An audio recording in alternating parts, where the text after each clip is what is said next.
Let us pray for the peace of the world. As you know, for the past couple of days, మనం వింటున్నాము US and Israel రెండు దేశాలు కలిపి Iran మీద attack start చేశారు.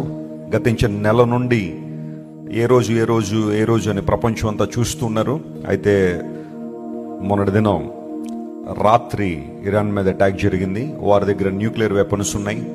అవి ప్రపంచానికి హాని కలుగజేస్తాయి. అంత మాత్రం కాకుండా Iranian regime for the past 35 years నుండి ఒక నియంతల ప్రజలను పరిపాలన చేస్తున్న ఖమీనీని గద్దె దించాలని ఆ దేశాలు పట్టుబట్టి అటాక్ స్టార్ట్ చేశాయి.